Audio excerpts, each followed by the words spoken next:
이 대목에 대해서 아마 이렇게 김강인 박사님도 어느 정도는 뭐 솔직하게 말씀 안 하실 수도 있는데 여기서 이미 지금 국제사회가 중국과 미국 간에 상당히 큰 충돌을 이미 보여주고 있는데 중국하고 북한이 이미 좀 한패로 그래도 움직인다고 생각하지 않으세요? 한표죠. 한표인데 다만 원래 시진핑 지도부는 김정일 때부터 그 세습 체제에 대해서 별로 좋은 인상을 갖고 있지는 않았어요. 다만 국가 전략상 자기들의 전략 자산이라고 생각하기 때문에 미국하고 대치할 때는 같은 배를 타죠. 지금까지 그 중국이 또는 뭐 소련도 마찬가지고 자기 위성국이나 아니면 휘하에 있다고 생각하는 나라들의 이런 뭐 핵무장을 시킨다거나 이런 거 안 하는 것이 불문율이라고 그렇죠. 들었거든요. 그런데 지금 이런 그 대형 뭐 대량 살상 무기 이런 핵 같은 경우도 북한하고 같이 발을 맞춘다? 그럼 중국도 위험해지지 않을까요? 글쎄 뭐 그랬다고 하는 증거는 없는데 문제는 이제 북한이 1, 2, 3, 4차 핵실험했을 때는 그 1세대 핵무기 정도도 안 됐거든요. 1세대라고 하면 히로시마 나가사키에 터졌던 인류 역사상 처음으로 폭발했던 그 핵무기 수준도 안 되는 거였거든요. 예예. 8킬로톤밖에 안 나였어요. 예예. 히로시마가 16킬로톤이었거든요. 예. 그건 뭐 장난감입니다. 핵무기라고 지금 미국 하기도. 전술 핵무기도 안 되는 거죠? 그렇죠. 예. 그랬는데 갑자기 그냥 무슨 뭐 북한이 수소폭탄이라고 하긴 했지만 중포 핵실험 됐다고 하고 갑자기 좋아졌고 미사일 같은 경우도 북한의 기술 수준이나 그들의 경제력으로 봐서는 도저히 할 수 없는 건데 갑자기 굉장히 좋은 무기들이 막 나오고 성공하거든요. 이제 그렇게 보면 저거는 북한 자체의 기술이 아니라 누군가가 외부에서 들어갔다. 그걸 줄 수 있는 능력이 있는 나라가 또 줄 수 있는 그 분위기가 되는 나라가 중국 아니면 러시아밖에 없거든요. 근데 러시아는 아닐 거. 실제 뭐 러시아는 뭐 그렇게 또 친한 사이도 아니고 결국은 중국, 그다음 파키스탄도 사실은 뭐 그렇게 뭐 그 무기의 선진국은 아니거든요. 그래도 핵은 뭐 칸 박사가 같이 공유는 예. 했었죠. 상징을 하는 바가 있는 것 같아요. C급 갖고 같이 교류하고 했습니다. 예. 근데 저렇게 그 업그레이드 하는 데는 별로 기여한 바가 없다고 생각을 해요. 이건 좀 뭐 어떻게 보면 민감한 질문이기도 한데 미국이 북한 핵을 그렇게 심각하게 보지 말고 약간 어느 정도는 불문에 붙이고 우리 정부가 원하는 것처럼 그리고 북한을 경제 발전을 시킨다 이런 것이 우리와 관련돼서 어떻게 보십니까? 이런 것이 허용이 가능합니까? 저는 말이 안 된다고 생각하죠. 북한이 이제 원하는 거죠. 그게 바로. 예, 북한이 원하는 거죠. 북한은 자기들 그 과거핵은 인정하라. 미래핵만 갖고 얘기하자는 게 북한입니다. 그게 바로 핵 동결이죠. 예. 근데 그건 불가능한 얘기고요. 두 번째로 이제 미국이 잘못한 게 하나 있어요. 미국이 김정은하고 회담을 하면서 계속 싱가포르, 홍콩을 얘기하면서 저렇게 발전시켜 주겠다고 하는데 그 얘기는요. 김정은 귀에 어떻게 들리냐면 널 죽이겠다는 소리로 들려요. 그렇죠. 아니 북한이 싱가포르, 홍콩처럼 되면 저 체제가 유지됩니까? 전혀 엉뚱한 짓을 하고 있는 거예요. 그건 전혀 김정은 귀에 들어오는 얘기가 아닙니다. 그냥 돈만 주면 되지 우리가 알아서 쓰는 거지. 북한을 홍콩처럼 발전시키면 수령 체제가 유지가 되나요? 완전히 난센스입니다. 눈사람한테 이렇게 난로를 주겠다. 난로를 주겠다. 네. 이런 똑같은 소리예요. 이런 얘기라고. 미국도 굉장히 헛발질을 하고 있는 거죠. 근데 그거는 참 이 대목도 참 민감한 질문이에요. 참 지난 한 2, 3년 지나고 보니까 트럼프 대통령이 이걸 전부 다 알고 정말 뭐 상당히 전지적 시점에서 다 알면서 이렇게 하는 것입니까? 아니면은 트럼프가 다 알면서 장난치는 건지 트럼프 자신도 사실은 조금 공부하고 학습하고 했던 그리고 어느 정도는 실수를 했던 그런 식입니까? 그거는 그쪽 관계는 뭐 참 얘기하기가 어려워요. 예, 지금 미국에서는 좀 민감해져 있고 정보가 있으면 좋겠는데 정보가 없고 그럼 분석을 해야 하는데 뭐 분석은 뭐 저보다 훨씬 뛰어난 분들이 많이 분석하고 있기 때문에 지금 그 볼턴 안보보좌관이 상당히 이제 반기를 들려고 하는 그런 얘기가 있는데 그럼에도 불구하고 대통령이란 자리는 또 우리가 쉽게 생각하지 못하는 것이 있을 것 같고 그리고 트럼프 대통령이 그럼에도 불구하고 어떻게 보면은 김정은을 그 베트남까지 부르고 싱가포르까지 부르면서 김정은의 어떤 절박한 마음이라는 것들을 보게 하고 어쩌면 그 북한이 이렇게 국제사회나 미국이나 뭐 한국에 대해서도 이건 좀 저자세다 저렇게까지 뭐 70시간을 기차를 타고 달려간다. 이게 얼마나 뭐 급한가. 이런 면에서 북한을 좀 다루었다. 이런 측면에서 트럼프의 좀 뭐 그것도 재능이라면 재능이라고 할 수도 있겠는데 어떤 면에서는 이게 참 진지한 방법인가. 이 국제사회에서 이렇게 하는 것이 정말로 진지하게 문제에 접근하는 것이가 이런 문제제기는 또 가능할 것 같거든요. 예전 같으면 뭐 어림없는 얘기인데 트럼프 대통령이 워낙 큰 소리를 치니까 뭔가 있나 보다 해서 지켜봤던 것 같아요, 그동안에. 근데 결국은 용두사미로 끝났죠. 이렇게 되면 지금 이제 그 나눴던 대화를 보더라도 지금도 김정은, 김여정이 가장 원하는 것은 정말 시급한 현금 수혈이다. 그렇죠. 그것은 북한의 지난 몇십 년 동안 똑같은 패턴이고요. 기본적으로는 또 내탕금이죠. 자신들의 체제를 유지하기 위한 자금이 필요한데 그것을 상당히 의지하려고 했다가 좀 좌절된. 지금 김정은이가 그 외화를 벌어들일 수 있는 게 거의 바닥났어요. 그래서 이제 제 일방적인 생각이지만 이제 돈 나올 때가 남조선밖에 없다. 이렇게 판단을 하고 그 좀 터무니없지만 좀 기대를 했던 것 같아요. 큰 기대를 한 것 같아요. 예, 기대를 했던 것 같고 뭐 문재인 정부도 그 도와줄 수 있으면 도와주고자 하는 그 의사는 좀 있었던 것 같은데 뭐 현실적으로 그게 쉽지 않거든요.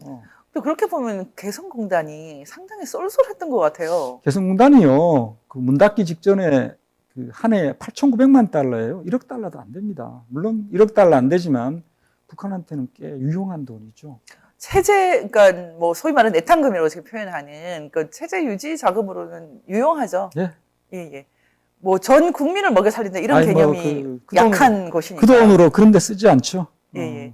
그 정도도 당장 급한 불을 끌 수 있는 현금인데 그게 현금으로 들어가니까요. 그게 없다라는 것이 이제 심각하고 다시 말하면 개성공단을 열어주지 않은 것에 대한 그 아주 뭐 불편한 마음, 땡깡이라고 할 수 있는데 개성공단, 금강산 정도는 대한민국 정부가 독자적으로 하려고만 하면 할 수 있지 않느냐라고 하는 게 김정은의 일방적인 생각이었던 것 같아요. 저는 근데 좀 이명박 박근혜보다 더 못하다 이 표현이 좀 이해가 안 되더라고요. 그건 어떻게 생각하십니까? 이명박 박근혜라는 표현은 안 쓰고 그 역대 그렇게 했는데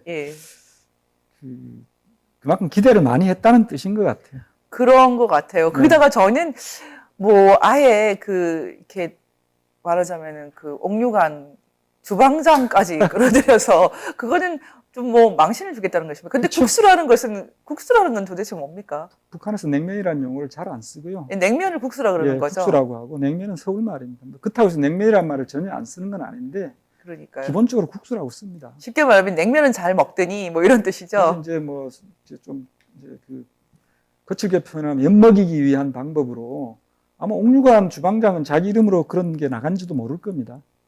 그럴까요? 예. 그러면 누가 그럼 지어서 쓰는 이런 거 거예요? 아는 사람들이 있어요. 집단이. 그 요리사가 실제로 뭐 국수를 만드는 사람이 아니고 다른 요리사라고 들었어요. 자라 뭐 요리 전문 그 주방장이었다는 얘기도 있더라고요. 자라 요리, 자라를 요리를 해서 먹는지도 몰랐어요. 그런데 지금 이렇게 되면은 사실 대부분의 사람들이 다 예상하고 있는 것처럼 지금 북한이 코로나 사태가 어느 정도 심각한지 알 수 없을 정도로 심각하다고 합니다.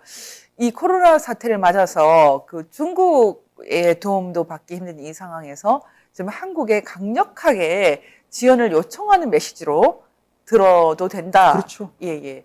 이렇게. 그래서 저는 이제 그 표현 중에 이제 나 너네들하고 말 안 할 거야.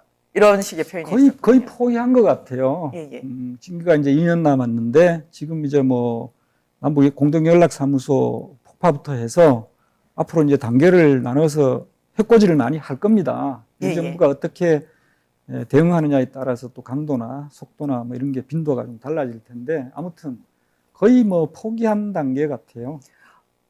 이 정권이 북한에 뭔가 뭐 현금, 뭐 개성공단 이런 것들을 더 이상은 좀 하기 힘들다. 그동안 협조했던 걸 안 하겠다. 그렇게 받아들여도 거의 그런 것 같아요. 될 것 같아요. 근데 지금 통일부 장관 물망에 오르시는 분들이 어떻습니까? 뭐 그냥 웃죠. 저는 좀 궁금한 게 임종석, 이인영, 우상호 뭐 이런 분들 이분들이 말하는 통일이 자유통일 맞아요? 전대협이나 한총련 의장 출신 아니면 뭐 통일이 안 되나 보죠. 전대협이나 한 청년 출신들이 말하는 통일은 뭐 예전에 김일성을 통일에 거의 뭐 주도하는 리더로 보는 그런 식의 근데 통일인데 그게 자칫하면 역효과를 낳을 수 있어요. 왜냐하면은 그 임종석 씨가 비서실장이 됐을 때 북한에 나름대로 좀 기대를 했던 것 같고 이번에 이제 김현철 장관이 오면서도 기대를 좀 했던 것 같은데 최근에 뭐 북한 사람들이 한국에 와서 돈 벌어가라는 뭐 그런 뭐 무슨 조치를 취하겠다고 한 건데 저도 제가 들었어요. 보기에는 그 얘기가 김정은을 격발시키는데 아마 큰 역할을 한 것 같아요. 왜 그걸 굉장히 불쾌했을 겁니다. 돈을 주면 되지 뭐 우리 보고 와서 벌어가라고 지금 이런 입장이에요. 그래서 저는 기름을 부었다고 생각합니다. 그 자존심을 건드린 야, 굉장히 기분이 불쾌했을 것 같아요. 북한으로서는. 그렇다면 동상이몽인 거죠. 우리가 생각하는 것과 북한이 그렇죠. 생각하는 전혀 사고체계가 다릅니다. 사고체계가 다른 것 같아요. 그러니까 북한이 돈을 뭐 몰래 이렇게 받는 건 받겠는데 그렇다고 해서 노골적으로 이렇게 한국에서 어떻게 보면 뭐 그래도 높은 고상한 그런 일은 좀 쉽지 않을 테니까 뭐 여러 가지 좀 그 험한 일들을 해야 되겠죠. 그런 거를 자존심 상해하는 것 같은데 그런 맥락이라면 지금 이제 그 주사파 출신들이 통일부를 맡는다는 것이 북한 입장에서도 그렇게 달갑지 않을 수도 있을 것 뭐 같아요. 그놈이 그놈이다 이렇게 생각하지 않겠어요? 북한식 표현을 빌리자면. 이미 북한도 상당히 이제 한국에 기대를 거는 것은 좀 지난 것 같은데, 그러면 다시 처음 이제 그 후계자 문제로 돌아와서 만약에 김정은이 유고 사태를 맡는다. 그럼 김여정이 할 수 있을까요? 어느 정도는? 그래서 제가 이제 본론으로 돌아가면 처음에 세 가지 정도라고 했는데 하나가 북한 내부 상황이고 두 번째가 남북 관계고 세 번째가 이제 김여정. 이건 직접적인 변수는 아닌데 왜 하필 김여정을 앞에 세웠을까? 김여정이 언제 그 후계자로 지명이 됐는지 아니면 뭐 비슷한 절차가 있었는지. 과거 김정일이나 김정은 같은 경우는 그 형식과 절차를 밟았었거든요. 그렇죠. 예. 근데 김여정 같은 건 그런 것을 했는지 안 했는지 모르지만 현재 확인이 안 되거든요. 근데 많은 사람들이 이제 가부장 체제인 북한에 여성 수령이 가능하겠습니까? 그러니까 여성 수령. 라고 얘기를 하는데 물론 불리한 요소인 건 틀림없습니다. 그러나 뭐 1400년 전에 선덕여왕도 있었는데 뭐 못할 게 뭐 있어요. 다만 불리한 거는 맞지만 북한이 하겠다고 하면 합니다.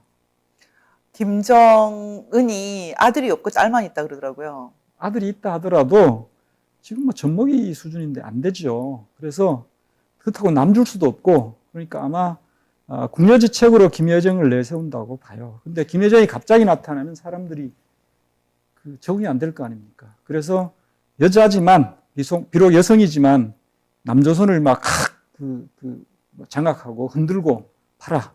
남성들 못지않게 대범하고 배짱이 있지 않느냐. 이걸 보여주기 위해서 지금 후계자 수업을 하고 있다. 저는 그렇게 봅니다. 후계자 수업의 첫 번째가 개성공단 그 건물 그렇죠.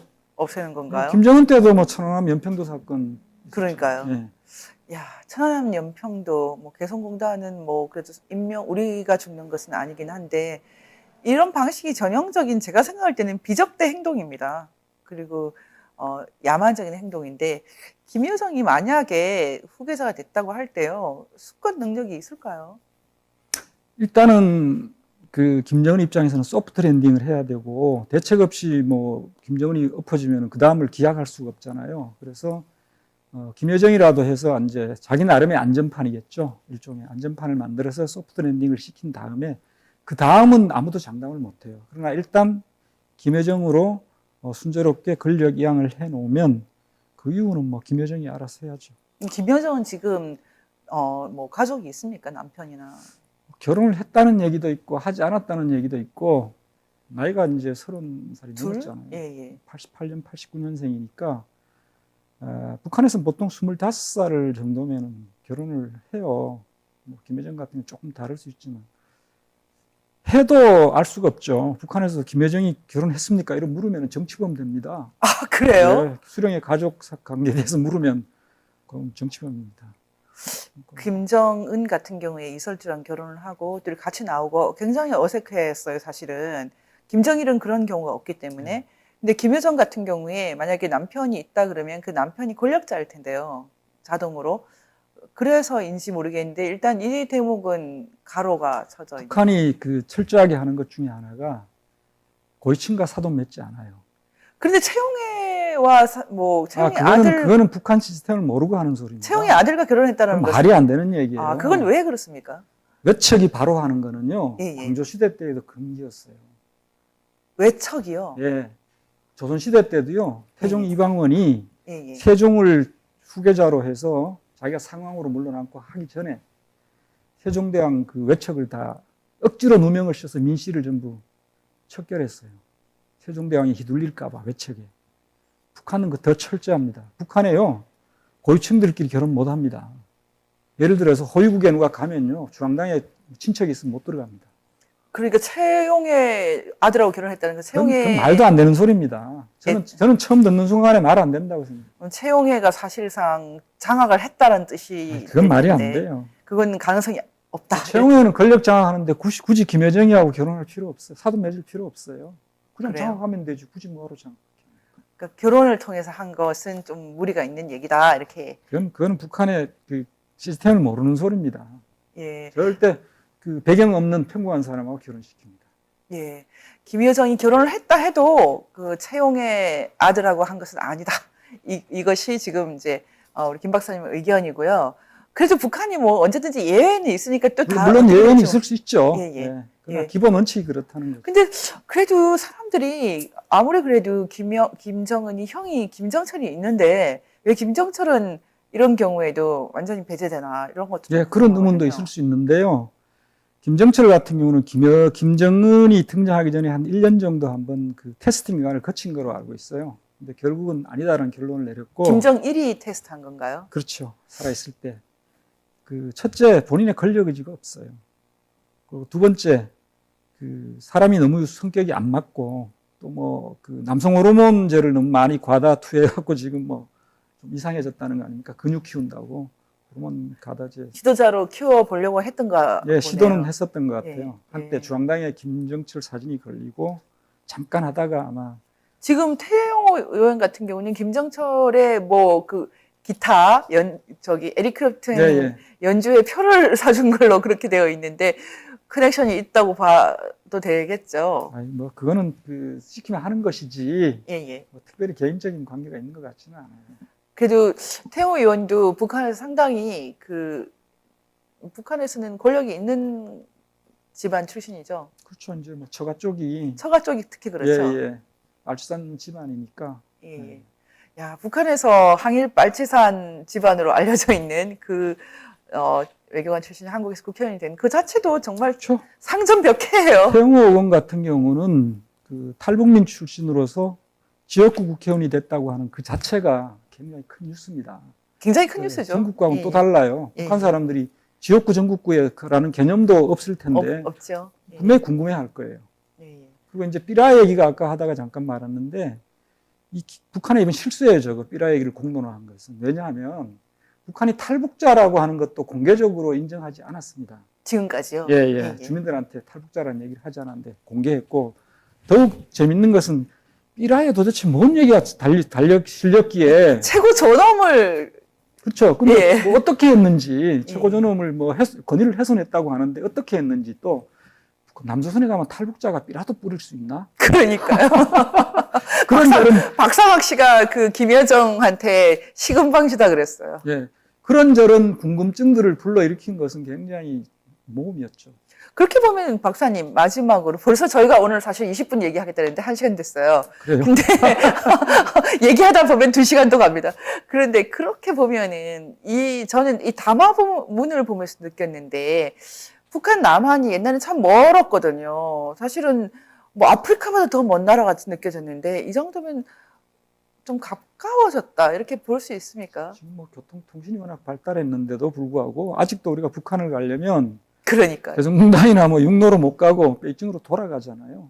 심리적 거리가 굉장히 멀었는데 이제 그동안에 뭐 어쨌든 심리적 거리는 많이 가까워졌죠. 뭐 지금 또 저렇게 행패를 부리니 저거 뭐 제가 보기에는 거의 뭐 말기 현상 비슷해요. 말기 현상도 그렇고 또 어떻게 보면 심지어 가련하게 보일 정도로 도와달라 그런 메시지로도 보이거든요.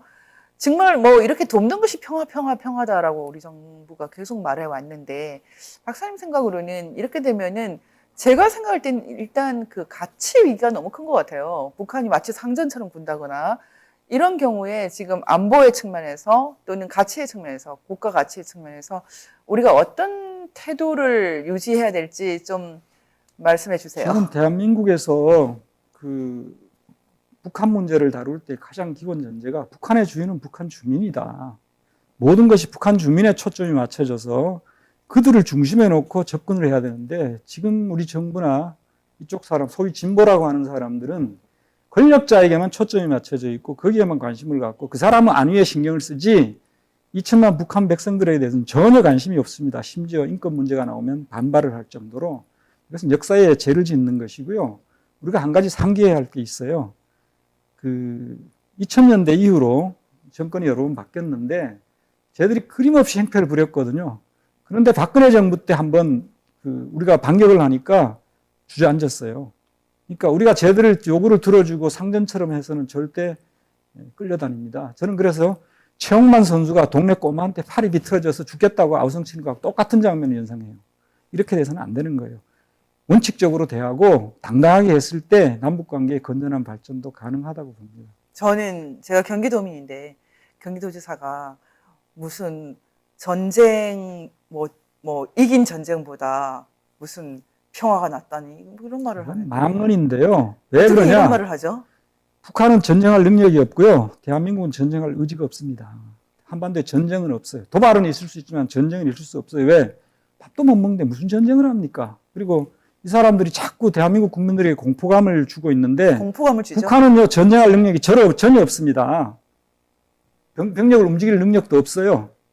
무슨 전쟁을 합니까? 이렇게까지 자신감이 없고 지금 뭐 그 워딩 그대로 한다면은 차라리 6.25 때도 다 항복하고 그냥 김일성 뭐 치하에 들어가는 것이 낫다. 실제로 그렇게 생각하는 사람들이 지금 통치하고 있어요. 우리 군이 뭐 기강이 많이 해이졌다고 언론에 자꾸 보도가 되는데 우리 이상으로 북한 군대도요 엉망입니다. 저거 당나라 군대예요. 제발 겁먹지 말라고요. 북한 무기요. 연평도에 400발 쏴서 NLL 넘어온 게 170발입니다. 그중에 80발이 연평도 안에 떨어졌어요. 그중에 50발만 유효탄입니다. 이게 포탄입니까? 왜 겁을 먹습니까? 그래도 지금 이제 김강 박사님 말씀하신 것은 우리가 북한을 겁먹고 또 공포를 이렇게 확산시키지 말고 당당하자 이렇게 들어야지 우리가 지금 안보 위협이 전혀 없다 이런 말씀은 아니에요. 제가 백성들한테 하는 얘기고요. 예. 군이나 안보당국에서는 1%의 가능성에도 대비해야 합니다. 그건 그렇죠. 뭐 너무 지당한 얘기이기 때문에 제가 생략한 거고요. 예. 지금 이제 이 상황에서 봤을 때 지금 김강인 박사님 얘기에 정말 꼭 들어야 될 핵심은 지금 대한민국이 북한의 어떤 포갑자 입장에서만 보고 있고 북한에서 살아가는 정말 뭐 일상을 살아가는 주민들의 입장을 고려하지 않는다. 심지어 여기 탈북자들을 북송시키려고 하지 않습니까? 그러면서 왜 자기들은 애들을 다 미국으로 공부시키죠? 그러니까 박정희 대통령 때는 그렇게 인권을 얘기하던 사람이 왜 북한 사람은 사람 아닙니까? 인권 얘기를 왜 안 합니까? 안 하는 것까지는 좋아요. 왜 하는 걸 방해를 합니까? 그렇죠. 지금 이제 저희가 거의 1시간 동안 얘기를 해봤더니 지금 남북 관계가 그렇게 심각한 문제가 아니에요. 북한이 남쪽을 향해서 돈 달라라고 주장을 하고 있는 것이고 북한에서는 어떤 경우에도 자신들의 최고 존엄이라고 말하는 북한식 신정체제를 양보 안 하겠다. 뭐 너네가 따르라. 너희들은 돈만 주라. 이런 건데 이 상황에서 지금 그 박사님이 제안한 것은 우리가 원칙을 지키고 북한 주민의 입장에서 북한 동포의 입장에서 평화든 미래든 바라보는 시각이 중요하다. 우리 이제 그 정부의 사람들도 우파도 그렇고 좌파도 그렇고 남북관계 지상주의예요. 그거 잘못된 겁니다. 남북관계는 수단입니다. 8천만 결의 안위가 우선이에요. 남북관계는 수단입니다. 우리가 잘 먹고 잘 살려고 사는 것이지 남북관계가 그렇죠. 뭔데요? 남북관계가 우리 7천만 결의보다가 8천만 결의보다 더 중요합니까? 저는 지금 조금 전에도 이제 시작하기 전에도 말씀하셨지만 북한 주민들이 상비약으로 마약을 쓴다는 얘기를 듣고도 사람들이 놀라지 않는 게 참 이상해요. 아니 북한에서 지금 제일 좋은 물건이 뭡니까? 마약이죠. 마약 아니면 유조 지폐. 이게 우리 북한 사람들이 제일 좋아하는 게 달러죠. 달러. 예. 우리 민족이 우리 국가 공동체가 아니라 하더라도 우리 민족이 그래도 뭐 근본이죠. 이런 지경에 처해 있는데도 지금 그 지경에 처해 있는 원인을 제공한 사람들에 대해서 무작정 이렇게 용서해 주는 것. 그러면 그 억압을 계속 유지하자는. 그렇죠. 결과적으로 의도했든 안 했든 김정은 체제를 유지시켜주면 북한 주민들 영원히 노예에서 벗어날 수가 없는 거예요. 그건 제약입니다. 네, 여기서 정리를 할게요. 사실 북한에서는 한 명만 존엄하고 남한에서는 5천만이 모두 존엄하다. 예전에 박근혜 대통령도 예. 그런 얘기 하신 것 같은데. 좋은 말이죠. 예. 5천만이 존엄하다는 것이 참 준엄한 얘기입니다. 근데 북한의 한 명의 존엄성을 지키기 위해서 이제 7천만이 희생돼야 될 수도 있습니다. 저희가 경각심을 가지고 정말 뭐 최악의 경우에 전쟁으로라도 우리는 이 자유와 인간 존엄성을 지켜야 합니다. 이 가치가 무뎌져 있는 시대에 김여정이 한마디 한다고 해서 우리 정부가 마치 손발에 대해서 움직이는 이런 그 자체가 참 부끄러움이거든요. 끝으로 박사님, 우리 정권에 한마디 좀 부탁드립니다. 이 정부란 말도 하기 싫어요. 박근혜 정부 때 대통령과 국방부 장관이 선조치 후보고 하라 했어요.